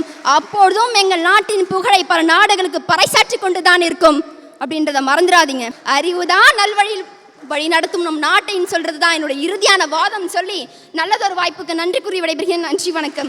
தந்தை பெரியார் என்ற தாத்தா மட்டும் இல்லாவிட்டால் மனிதன் அறிவை பற்றியும் பகுத்தறிவு, தன்மானம், சுயமரியாதை சிந்திக்காமல் விட்டிருப்பான் என்ற அருமையான சிந்தனையை கொடுத்தார். அருமையாக பேசினாங்க. அறிவுபூர்வமான சிந்தனை ஒரு மனிதனை ஒரு நிலையிலிருந்து இன்னொரு நிலைக்கு உயர்த்தும் அப்படின்னு ரொம்ப அழகாக காஞ்சனா பேசினாங்க. காஞ்சனாவுக்கு பதில் சொல்வதற்கு கேட்ரிபில்லர் ஜெம்கோ கம்பெனியில் பொறியாளராக பணியாற்றி கொண்டிருக்கக்கூடிய அருமை கவிஞர் சிவகுமார் உங்களுடைய கரவொலியோடு மேடைக்கு வருகிறார். அன்பே என்ற அணியை நிறைவு செய்ய. நடுவர் அவர்களே, நீங்கள் அறிவானவரா அன்பானவரா? நீ இப்படி ஒரு கேள்வியை கேட்டுவிட்ட. அறிவானவரா அன்பானவரா, இதுக்கு நான் எப்படியா பதில் சொல்கிறது? நான் ஏதாவது சொல்லுவேன், அதை வச்சு கொஸ்டின் அவுட் பண்ணலாம்ட்டு இருக்கேன். நீங்கள் நான் 6 பேரும் பேசின பிறகு தான் நான் என்னங்கிறதையே சொல்லுவேன். சங்கர் பேசிட்டு உட்காந்தாரு. அண்ணா அறிவாலயத்தில் உட்காந்துக்கிட்டு என்னையா நீங்கள் அன்பு அன்புன்னு பேசுகிறீங்க? சங்கர் வரலாறு தெரியாமல் பேசக்கூடாது. பேரறிஞர் அண்ணாவின் மீது கொண்ட பேரன்பின் காரணமாக முத்தமிழறிஞர் டாக்டர் கலைஞரால் கட்டப்பட்டதுதான் இந்த அறிவாலயம். அங்கே அன்பு தான் அறிவாலயத்தை கட்டுச்சு, உங்கள் அறிவு கட்ட கிடையாது. சரியா? நடுவர் அவர்கள் எனக்கு ரொம்ப நாளாக ஒரு ஆசை, சினிமாவில் ஒரு மிகப்பெரிய நடிகன் ஆகணும் அப்படின்னு சொல்லி. அதுக்கு எனக்கு ஒரு செம்ம ஐடியா கிடச்சிருச்சு. ஒரு நல்ல திரைப்படத்தில் ஒரு பெரிய வசனத்தை அப்படியே மனப்பாடம் பண்ணி என் ஃபோனில் இருக்க வாட்ஸ்அப் எடுத்து ஒரு பெரிய ஆடியோவாக மக்கள் மத்தியில் ரிலீஸ் பண்ணலான்னு இருக்கேன். ஏன்னா இப்போல்லாம் வாட்ஸ்அப் வந்து படிக்க பயன்படுதோ இல்லையோ, நல்லா நடிக்க பயன்படுது நடுவர் அவர்களே. வள்ளுவனுக்கு கூட தெரிந்திருக்கிறது. அதனால தான் அன்புடைமையை முதல்ல வச்சு அறிவுடைமையை ரெண்டாவதாக வச்சான். அந்த அன்புடைமைக்கு உதாரணமாக சென்னையில் இப்போ வெள்ளத்தில் பாதிக்கப்பட்ட மக்களில் நடந்த ஒரு உண்மை சம்பவத்தை உங்களுக்கு நான் சொல்கிறேன். ஒரு நிறைமாத கர்ப்பிணி பெண், இந்து சமயத்தை சேர்ந்த ஒரு நிறைமாத கர்ப்பிணி பெண் பாதிக்கப்படுறா. அப்போ ஒரு இஸ்லாமிய சமயத்தை சேர்ந்த ஒரு இளைஞன் அந்த பெண்ணை காப்பாற்றி கொண்டு போய் மருத்துவமனையில் சேர்க்குறான். அப்போ அந்த பெண்ணுக்கு ஒரு ஆண் குழந்தை பிறக்குது. அந்த பெண் தான் இந்து சமூகத்தை சேர்ந்த பெண்ணாக இருந்தாலும் தன் ஆண்டவன் பெயரை வைக்காமல் தன் உயிரை காப்பாற்றிய அந்த மாணவனுடைய முகமது யூனிஸ் அப்படிங்கிற பேரை வைக்கிறா. அப்படின்னா இங்க வென்றது எங்க அன்புதான். நடுவர் அவர்களே, நடுவர் அவர்களே, எனக்கு ரொம்ப நாளாக சென்னையில் ஒரு வீடு வாங்கணும்னு ஆசை. அதுக்கு ஒரு 3 புரோக்கர்களை வீட்டுக்கு கூப்பிட்டேன். அவங்களும் வந்தாங்க. வந்து என்ன நம்ம சொன்னாங்க, சார் நீங்கள் எங்கள்கிட்ட வீடு வாங்க 10 அடியில் தண்ணி வந்துடும் அப்படின்னா ஒருத்தன். இன்னொருத்தன், சார் நீங்கள் எங்கள்கிட்ட வீடு வாங்க 5 அடியில் தண்ணி வந்துடும் அப்படின்னா ஒருத்தன். இன்னொருத்தன், சார் நீங்கள் எங்கள்கிட்ட வீடு வாங்க 3 அடியில் தண்ணி வந்துடும் அப்படின்னா ஒருத்தன். தண்ணி வந்துடும் சொன்னாங்க. அது வீட்டுக்கு அடியிலையா வீட்டுக்கு மேலேன்றதை நான் கேட்க மாட்டேன் நடுவர் அவர்களே.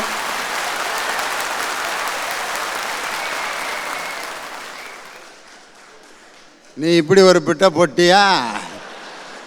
இனி இந்த வீடு கட்டி விற்கிறவங்கள்ட்ட இது ஒரு புது கேள்வி வரேன். 10 அடியில் தண்ணி வரும், வீட்டுக்கு தரைக்கு மேலேயா தரைக்கு கீழேயா?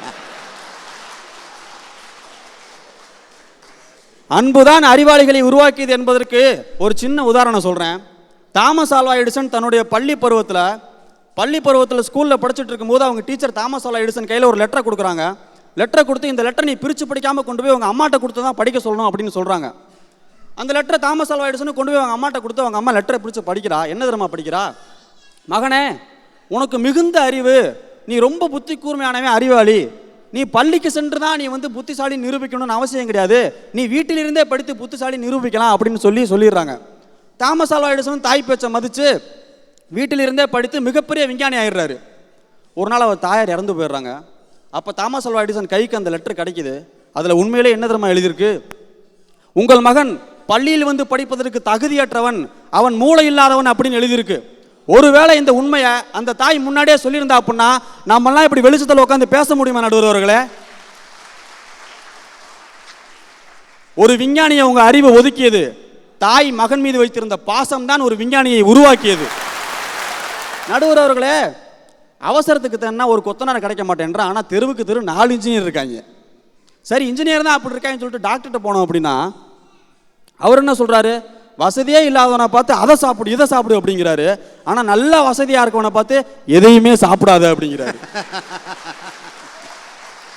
என்னை பொறுத்த வரைக்கும் கோடிகளில் சம்பாரிச்சு லட்சங்களில் தானம் செய்யும் சிலரை விட டீ கடையில் தன்னுடன் சேர்த்து பிச்சைக்காரனுக்கும் டீ சொல்கிறான ஒரு தினக்கூலிக்காரன் அவன் எவ்வளவோ மேல். நடுவர் அவர்களே,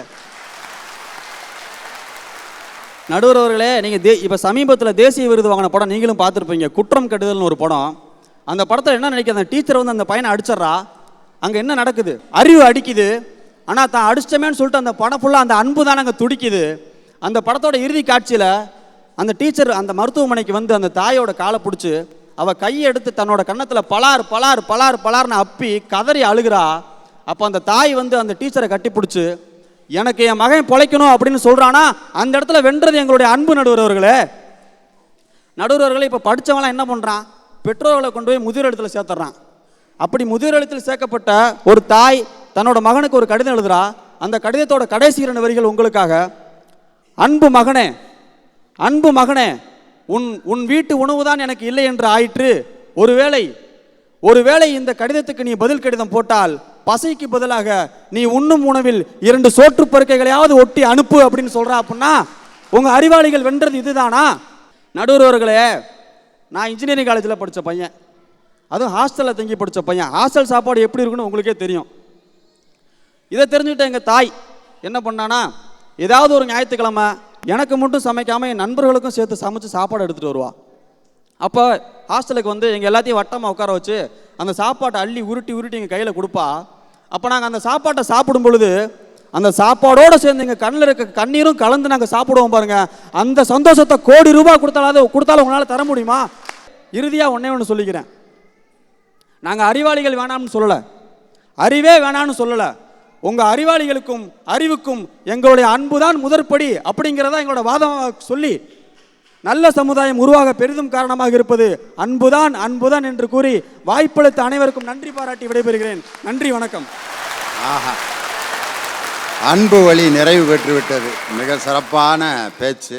இனி அறிவே என்ற அணியை நிறைவு செய்ய உங்களுடைய கரவொலியோடு கோவை தனபால் நிறைவு பேச்சாளராக மேடைக்கு வருகிறார். அறிவு வழியே தம்பி சிவா சொன்னாரு, அவங்க அம்மா உருட்டி உருட்டி அன்பு மிகுதியில ஊட்டுனாங்க சாப்பாடு அப்படின்னாங்க.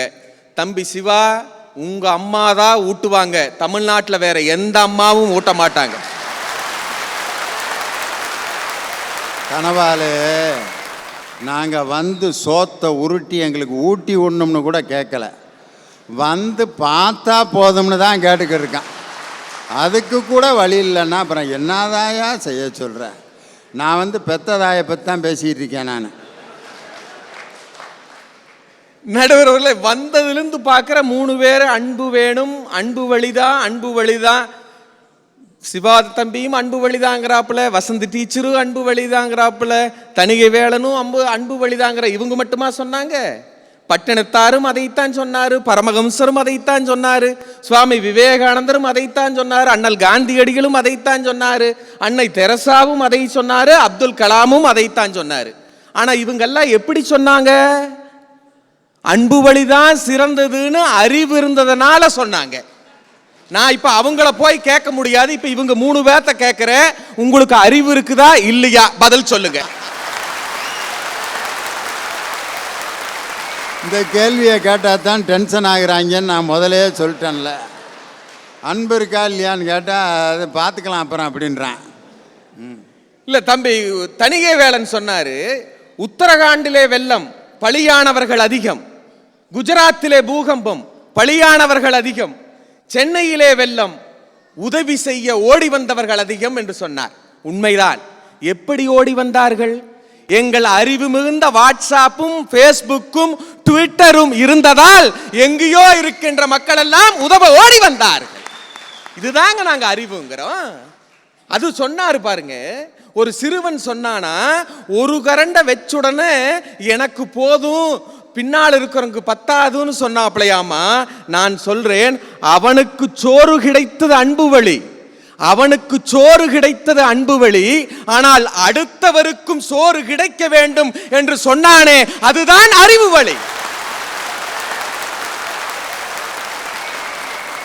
அன்புன என்ன நடுவரவர்களை நான் கேட்கிறேன். நான் புறப்படணும் கோயம்புத்தூர்ல, என் பொண்டாட்டி கேட்கிறா, மாமா இன்னைக்கு பட்டிமன்றம் பேச போறீங்களே, என்ன தலைப்புங்கன்னு கேட்டா. நான் சொன்னேன், அன்பு வழியா அறிவு வழியா இந்த சமுதாயத்தை மாத்துறதுன்னு கேட்டிருக்கிறாங்கன்னு. கஷ்டமான தலைப்பாச்சே மாமா, நீங்க எப்படி பேச போறீங்கன்னா. நான் சொன்னேன், அறிவாளி பேசுறவன் இல்லைன்னு, அதனாலதான் கேட்கிற மாமா, நீங்க எப்படி பேச போறீங்கன்னா. நான் கேட்கிறேன், அன்பான மனைவி அறிவிருந்தால் தான் பேச முடியும் என்று சொல்லுகிறாள் என்று சொன்னால், அன்பே அறிவுக்கு அடக்கமாகிறதே, அதுதான் எங்களுடைய அறிவு வழி. நீங்கள் சிந்திக்கணும் இல்லையா? நான் மேடையிலே பேச வேண்டும் என்று நினைத்தால், நான் மேடையிலே பேச வேண்டும் என்று நினைத்தால் எங்கள் நடுவருடைய அன்பு போதும் எனக்கு. ஆனால் இந்த மேடையிலே பல ஆண்டுகள் நின்று நிலைத்து நிற்க வேண்டும் என்று சொன்னால் எனக்கு அன்பு இருந்தால் போதாது, எனக்கு அறிவு இருக்க வேண்டும். அப்பொழுதுதான் நிலைக்க முடியும். ஒரு நாய் குட்டியாக பிறக்கிறது, அது நாயாகவே இறக்கிறது. ஒரு ஆடு குட்டியாக பிறக்கிறது, ஆடாகவே இறக்கிறது. மாடு கன்றாகவே பிறக்கிறது, அது மாடாகவே இருக்கிறது. ஆனால் மனிதன் மட்டும்தான் குழந்தையாக பிறக்கிறான். இறக்கும் பொழுது ஒரு விஞ்ஞானியாக, ஒரு மருத்துவராக, ஒரு பேர் அறிஞராக இறக்கின்றான். மாடுக்கு பாசம் இல்லையா? நாய்க்கு பாசம் இல்லையா? ஆட்டுக்கு பாசம் இல்லையா? எல்லோருக்கும் பாசம் இருக்கிறது, மனிதனுக்கும் பாசம் இருக்கிறது. ஆனால் ஆட்டுனாலையோ நாய்னாலையோ மாடுனாலையோ செய்ய முடியாத இந்த சமுதாயத்தினுடைய மாற்றத்தை மனிதனால் செய்ய முடிகிறது என்று சொன்னால், அதுகளுக்கெல்லாம் கிடைக்காத 6வது அறிவான பகுத்தறிவு மனிதனுக்கு கிடைத்திருக்கிறது. அதனால் தான் இந்த சமுதாயம் உயர்ந்திருக்கிறது. ஒன்றுமில்லை நடுவரவர்களே, எங்களுக்கும் அவர்களுக்கும் ஒரே ஒரு வித்தியாசம் தான். என்ன தெரியுமா? 2020 சைனாவை காட்டிலும் நாங்கள் பொருளாதாரத்திலே முதலிடத்திலே வர வேண்டும் என்பது எங்கள் 3 பேருடைய ஆசை. 2020 மக்கள் தொகையிலே சைனாவை விட முதலிடத்திலே வர வேண்டும் என்றது அவங்களுடைய ஆசை. அவ்வை பிராட்டியினுடைய அறிவுதான் அதிகமானுக்கும் தொண்டைமானுக்கும் நடக்கின்ற போரையே நிறுத்தியது. ஆனால் அம்பேத்கரனுடைய அறிவுதான் நம் இந்திய தேசத்திலே மிகப்பெரிய அரசியல் சாசனத்தை கொண்டு வந்தது. சாணக்கியருடைய அறிவுதான் சந்திரகுப்த மௌரியனுடைய பேரரசை நிறுவியது. அறிவில்லை என்று சொன்னால் இந்த உலகம் இயங்காது, இந்த சமுதாயம் உருப்படாது. நிறைவாக சொல்லுகிறேன், மைசூர் மாநகரை ஆண்டு கொண்டிருந்தான் மன்னன் திப்பு சுல்தான். அப்பொழுது அந்த கிராமத்தில் ஒரு மிகப்பெரிய திருவிழா. 10 ஆண்டுகளுக்கு ஒரு முறைதான் அந்த திருவிழா நடக்கும். திருவிழாவிலே சாமி வீதி உலா வரும். அந்த ஆண்டு வருகின்ற பொழுது அந்த பாதையின் வழியே ஒரு மரத்தினுடைய கிளை குறுக்கே இருக்கிறது. மரத்தினுடைய கிளையை வெட்டினால் தான் தேர் நகரும். வெட்ட வேண்டும் என்று தேரோட்டி வந்த இந்து மக்கள் சொல்லுகிறார்கள். மரத்திலே இறைவன் இருக்கிறான், இன்னொரு இந்து மக்கள் மரத்தை வெட்ட மாட்டேன் என்று சொல்லுகிறார்கள். மன்னன் திப்பு சுல்தான் முழிக்கிறான், இதற்கு தீர்வு என்ன, இரு சமுதாய மக்களும் சண்டையிட்டுக் கொள்கிறார்களே என்று திகைத்து நிற்கிறார்.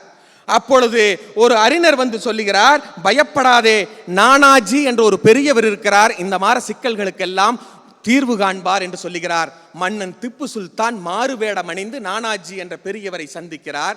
அவர் சொன்னார், இந்த தானே பிரச்சனை, எத்தனை அடியில கொம்பு இருக்குதுன்னு கேட்டாங்க. 10 அடியில கொம்பு இருக்குது. நாங்க உங்களுடைய தேர் எத்தனை அடி இருந்தாங்க? 15 அடியில தேர் இருக்குதுன்னு சொன்னாங்க. இவ்வளவுதானே பிரச்சனை? 10 அடியில கொம்பு இருக்குது, உங்களுக்கு 15 அடியில தேர் இருக்குது, இவ்வளவுதானே பிரச்சனை? ஒரு 6 அடி இல்லாட்டி 7 அடி மரத்துக்கு அடியில மட்டும் பாதாளம் தோண்டுங்க, தேர் வரும். மரத்துக்கு அடியில மட்டும் பாதாளத்தில் போய் மறுபடியும் சமநிலைக்கு வந்துடும். நீங்கள் தேரையும் திரும்ப ஓட்ட வேண்டாம், மரத்தினுடைய கிளையும் உடைக்க வேண்டாம் என்று அந்த பேரறிஞர் சொன்னார். மன்னனுடைய பிரச்சனை தீர்வுக்கு வந்தது என்று சொன்னால், மிகப்பெரிய மன்னனாக இருந்தாலும் சரி, சாதாரண சாமானியமாக இருந்தாலும் சரி, அன்பு இருக்க வேண்டும் என்று நாங்கள் சொல்லவில்லை. அன்போடு சேர்ந்து எங்கே அறிவு இருக்கிறதோ அப்பொழுதுதான் நல்ல சமுதாயம் அமையும். இந்த அறிவாலயம் அவர்கள் சொன்னார்கள், பேசுவதற்கு கிடைத்திருக்கிறது, இங்கே நின்றுட்டு நீங்கள் அன்பை பேசுகிறீர்களே, அறிவை பேசுகிறீர்களே என்று வாதிட்டார்கள். நான் சொல்லுகிறேன், இந்த அறிவாலயம் பேசுவதற்கு மட்டும் உங்களுக்கு கிடைக்கவில்லை. பேரிடி வந்து சென்னையிலே பெருவெள்ளம் வந்த போதும் 24 மணி நேரமும் அறிவாலயம் திறந்துதான் கிடைத்திருக்கிறது. இது எல்லோருக்கும் அன்பாகவும் அறிவாகவும் கிடைக்கக்கூடிய ஒரு ஆலயமாக இருக்கிறது என்று சொல்லி அனைவருக்கும் நன்றி பாராட்டி விடைபெறுகின்றேன். நன்றி, வணக்கம். நல்ல சமுதாயம் உருவாக பெரிதும் தேவை அன்பா அறிவா. அருமையான தலைப்பு, தீர்ப்பு சொல்லணும். அறிவு என்ன அறிவுபூர்வமாக பேசினாங்க, பிரமாதமான பேச்சு. இன்றைக்கும் பார்த்தீங்கன்னா 1ஆம் கிளாஸ் கதையில் காக்கா வந்து ஒரு பாட்டிகிட்டேருந்து வடையை எடுத்துகிட்டு போயிடும். ஆனால் நமக்கு என்ன சொல்லி கொடுத்துருக்காங்கன்னா, காக்கா பாட்டியிடமிருந்து வடையை திருடி விட்டது அப்படிங்கிறான். அப்படி தான் சொல்லி கொடுக்குறாங்க. ஆனால் மாட்டுக்கிட்ட இருந்து மனுஷன் பாலை கறக்குறான். ஆனால் என்ன சொல்லி கொடுக்குறாங்கன்னா, பசு நமக்கு பாலை தருகிறது அப்படின்றான். பசு நம்மளை ஒவ்வொருத்தரையாக கூப்பிட்டு நான் பால் தர்றேன் வந்து எடுத்துக்க நான் சொல்லுது. நம்ம ஆள் தான் போய் அதில் கறக்குறேன். அதில் அது பால் எதுக்காக வச்சுருக்குன்னா தன்னுடைய கண்ணுக்குட்டிக்கு வச்சுருக்கு. அந்த கண்ணுக்குட்டியை பார்த்தா தான் மாடு பால் கறக்கும். ஆனால் மனுஷன் என்ன பண்ணுறான்னா, வைக்க புள்ள ஒரு கண்ணுக்குட்டியை செஞ்சு அந்த மாட்டுக்கு பக்கத்தில் இப்படி ஜூ காட்டுறான். அந்த மாடு பாவம், ஐயோ கண்ணுக்குட்டிக்கு பாலுன்ட்டு வைக்கல் கண்ணுக்குட்டியை பார்த்து அது வந்து பாலை கறந்து கொடுத்துருது.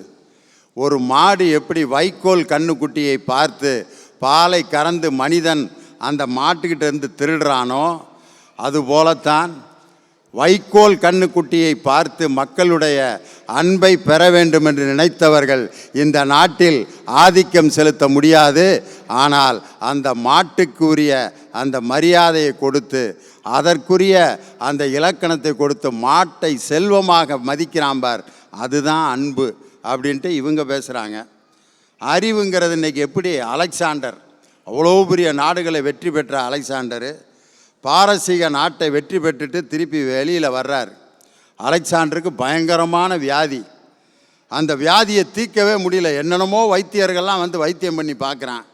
அப்போ ஒருத்தர் வந்து சொல்கிறாரு, இந்த நோயை தீர்க்கணும்னா பாரசீக நாட்டில் ஒரு வைத்தியம் இருக்கான், அவன் தான் வந்து இந்த நோயை தீர்க்க முடியும். அப்போ பக்கத்தில் இருக்கவன் சொல்கிறான், நீங்கள் அந்த நாட்டை சண்டை போட்டு ஜெயிச்சிருக்கீங்க. அந்த நாட்டிலேருந்து ஒரு வைத்தியக்காரனை கொண்டு வந்தால் உங்களுக்கு விஷத்தை கலந்து கொடுத்து சாகடிச்சிருவேன். வேணாம், நாங்கள் வேற எங்கேயாவது போய் தேடிட்டு வர்றோம்ன்றாங்க. அலெக்சாண்டர் சொல்கிறாரு, நான் வெற்றி பெற்ற அந்த பாரசீக நாட்டு வைத்தியனே வர சொல் அப்படிங்கிறார். வந்து அவன் மருந்து கொடுக்குறான். அலெக்சாண்டருக்கு சரியாயிருது. எப்படிங்க இவ்வளவு நம்பிக்கையாக அந்த பாரசீக வைத்தியனை வர சொன்னீங்கன்னு கேட்டதுக்கு மாவீரன் அலெக்சாண்டர் சொன்ன பதில், அறிவு என்றைக்கும் பொய் சொல்லாது, அது இன்னொருவரை ஏமாற்றியதாக வரலாறே இல்லை. அவன் நினச்சிருந்தா என்னைய கொன்றிருக்கலாம், ஆனால் என்னை காப்பாற்றிட்டு போயிருக்கான் பார். காரணம், அந்த வைத்தியன் தன் அறிவின் மீது வைத்திருக்கக்கூடிய நம்பிக்கை தான் என்னையை காப்பாற்றுச்சினார். அறிவை கொஞ்சம் விட்டுட்டோம்னா ஏமாற்றிட்டு போயிடுவாங்க. ஒருத்தன் தோளில் ஆட்டுக்குட்டியை போட்டுட்டு சந்தோஷம் பாட்டு பாடிட்டே வர்றான். 2 பேர் வந்தாங்க. மாமா, ஓனாயை தூக்கி தோளில் போட்டு வர்ற, கடிச்சு போடும். இல்லைடா, ஆடுடா, நான் தாண்டா தூக்கி போட்டு வந்தேன். இல்லை மாமா, கடிச்சு போடும், ஞாபகம் வச்சுக்க. போயிட்டாங்க. 2 பேர் ஐயோ ஓனாயி பயமாக இருக்கு அப்படின்னா அவன் இப்படியே யோசிக்க ஆரம்பிச்சிட்டான். 3வது குரூப் வந்தாங்க. பார்த்தோன்னே பயந்து திடுத்துன்னு ஓடினாங்க. ஐயோ ஓனாயை தூக்கிட்டு வர்றான், இறக்கி விட்டானா கடிச்சு போடணுன்னே இவன் தோலில் ஆடு வச்சுருந்தவனுக்கு சந்தேகமே வந்துருச்சு. உண்மையிலே நம்ம வச்சுருக்கிறது ஆடு தானா இல்லை ஓனாய் தானான்ட்டு இறக்கி விட்டான். ஆடு ஓடிருச்சு. பயந்து ஓடினேன் பூரா ஆட்டை தூக்கிட்டு ஓடிட்டாங்க. எப்படி தூக்கிட்டோம்ல அப்படின்ட்டு. தொடர்ந்து ஒரு விஷயத்தை சொல்லப்படுவதால் இன்று மக்கள் நம்பி விடுகிறார். இந்த மூட நம்பிக்கையிலிருந்து விடுதலை கொடுத்த ஒரே ஒரு மனிதன், அவர்தான் பகுத்தறிவு பகலவன் தந்தை பெரியார். அவரை பகுத்தறிவு பகலவன் தான் சொல்கிறான். அப்படிப்பட்ட தந்தை பெரியார், அறிவு தான் இந்த உலகத்தை வெற்றி பெறும் அப்படின்ட்டு அறிவுபூர்வமான பேச்சு இருக்கட்டும். ஆனால் அறிவுக்கு மத்தியிலையும் என்ன இன்னைக்கு வாழ்ந்துக்கிட்டு இருக்கு யோசிக்க வேணாமா? அதே தந்தை பெரியார், மூதறிஞர் ராஜாஜி மிகப்பெரிய அறிஞர், பெரியார் பகுத்தறிவாளர். ராஜாஜி ஆத்திகர், தெய்வ நம்பிக்கை உள்ளவர். ஆனால் 2 பேரும் ஒருத்தருக்கு ஒருத்தர் மேடையில் அப்படி சண்டை போட்டுக்கிடுவாங்க. ஆனால் ராஜாஜி இறந்தபோது சிறு பிள்ளையை போல் தந்தை பெரியார் தேம்பி தேம்பி அழுததற்கு காரணம், அங்கு அறிவு சந்திக்கவில்லை. இருவரின் மத்தியில் இருந்த அந்த உண்மையான அன்பு தான் பெரியாருடைய கண்களில் இருந்து கண்ணீரை வரவழைத்தது. அடுத்த இன்னொரு கண்ணீர் சொல்லவா? பேரறிஞர் அண்ணா தன்னை விட்டு விலகி போன ஈவிகே சம்பத் அண்ணாவை எதிர்த்து உண்ணாவிரதம் இருக்கார். அண்ணா அந்த பக்கம் அப்படியே உலாத்திட்டு இருக்காரு. சாயந்தரம் ஒரு 4-3 மணி அண்ணா அப்படியே பார்த்துட்டு, சம்பத்து உண்ணாவிரதம் இருக்கார், உங்களை எதிர்த்து தான் அண்ணா உண்ணாவிரதம் இருக்கார், இருந்தாலும் நான் போய் பார்த்துட்டு வரேன்டா, அவன் பசி தாங்க மாட்டான் அப்படின்னு சொல்லி தன்னுடன் இருந்த ஈவிகே சம்பத் பசி தாங்க மாட்டான்னு அண்ணா அன்று சிந்திய கண்ணீர் இருக்குது பார்த்தீங்களா? அதுதான் பேரறிஞரை இன்று வரை நமது மனதில் அண்ணா என்ற ஸ்தானத்தில் உயர்த்தி இருப்பது. அண்ணா அன்று சிந்திய கண்ணீர். டாக்டர் கலைஞர் எந்தெந்த இடத்துல அழுதுருக்காரு தெரியுமா? பேரறிஞர் அண்ணா இறந்தபோது, விரலசைத்து வித்தைகள் பல செய்தாயே, அந்த விரலை ஏன் மடக்கி கொண்டாய் என்று கலைஞர் அன்று சிந்திய கண்ணீர். 2வதாக எப்போ சிந்தினார் தெரியுமா? நடிகர் திலகம் சிவாஜி கணேசன் அவருக்கு பாராட்டு விழா கொடுக்கும்போது மேடையில் நடிகர் திலகம் பேசுகிறாரு, ஆண்டவனே, எனக்கு எத்தனை ஆண்டுகள் ஆயுள் கொடுத்திருக்கிறாய் என்று தெரியவில்லை. எனக்கு எத்தனை ஆண்டுகள் கொடுத்திருந்தாலும் அதில் 4 ஆண்டுகளை என் நண்பன் கலைஞருக்காக கொடுத்து விடு ஆண்டவனே. அவர் இருந்தால் இந்த நாடு நன்றாக இருக்கும் என்று சிவாஜி கணேசன் சொன்னவுடன் அப்போ போடப்பட்ட பாட்டு, அந்த நாள் ஞாபகம் நெஞ்சிலே வந்ததே, நண்பனே நண்பனே நண்பனே, இந்த நாள் அன்று போல் இன்பமாயில்லையே, அது ஏன் ஏன் நண்பனே. உலகமே டிவியில் பார்த்து இந்த நிகழ்ச்சியை பார்த்து கண்ணீர் வடித்தது. இப்போ கலைஞர் 2 சிறு மாணவிகள் ஒரு குறிப்பிட்ட தொகையை கொண்டு வந்து வெள்ள நிவாரணத்திற்காக அவர்கிட்ட கொடுத்த உடனே அந்த கூலிங் கிளாஸை கலட்டிட்டு கண்ணீரை துடைத்து அழுதார் பார். அந்த அழுகை தான் ஒரு மனிதனை இன்னொரு மனிதனிடம் நெருக்கமாக கொண்டு செல்லும். அதான் கண்ணதாசன் சொன்னார், மனம் இருந்தால் பறவை கூட்டில் மான்கள் வாழலாம், வழி இருந்தால் கடுகுக்குள்ளே மலையை காணலாம், துணிவிருந்தால் தலையில் எந்த சுமையை தாங்கலாம், மனம் மனம் அது கோவிலாகலாம், ஊருக்கென்று வாழ்ந்த நெஞ்சம் சிலைகளாகலாம், உறவுக்கென்று அழுத உள்ள மலர்களாகலாம், யாருக்கென்று அழுத போதும் தலைவனாகலாம், மனம் குணம் அது கோயிலாகலாம், யார் மற்றவர்களுடைய கண்ணீரை துன்பத்தை பார்த்து 2 சொட்டு கண்ணீர் வடிக்கிறார்களோ அந்த அன்பு உள்ளம்தான் இன்று உலகத்தை வாழ வைத்து கொண்டிருக்கிறது. துன்பத்தை பார்த்துவிட்டு 15 நாள் கழித்து வடிக்கின்ற கண்ணீரால் எந்த விதமான பயனும் இல்லை. துன்பத்தை பார்த்தவுடன் வடிக்கின்ற கண்ணீர் தான் உணவுபூர்வமான கண்ணீர் என்று சொல்லி ஒரு கத்தியை போன்றது. அந்த கத்தி என்பது அறிவாளியின் கையில் கிடைத்தால் அவன் ஆப்பிளை வெட்டு சாப்பிடுவான். எப்போ? நல்ல அறிவு இருந்தால். அதே அறிவை அவன் மோசமாக பயன்படுத்தினால் ஒருவனை கொலை செய்வான். ஆனால் அன்புள்ளம் கொண்டவனிடம் இருக்கும் கத்தி மற்றவர்களுக்கு பகிர்ந்தளிக்கும் உணவுப் பொருட்களை பகிர்ந்தளிப்பதற்காக மட்டுமே பயன்படுத்தப்படுமே ஒழிய உலகத்திலே அறிவு என்பது வெளிப்புற தேவைகளை பூர்த்தி செய்யும். ஆனால் அகத்தின் தேவைகளை பூர்த்தி செய்து நல்ல சமுதாயத்தை உருவாக்குவது அறிவை விட அன்புதான், அன்புதான், அன்புதான் என்று சொல்லி அறிவு என்ற மாயையிலே வாழ்ந்து கொண்டிருக்கும் சர்வாதிகாரம் முடியட்டும், அன்பு என்று வழிநடத்தும் ஜனநாயகம் விடியட்டும், விடியட்டும், அது 2016 விடியட்டும் என்று சொல்லி உங்களிடமிருந்து விடைபெறுகிறேன். நன்றி, வணக்கம்.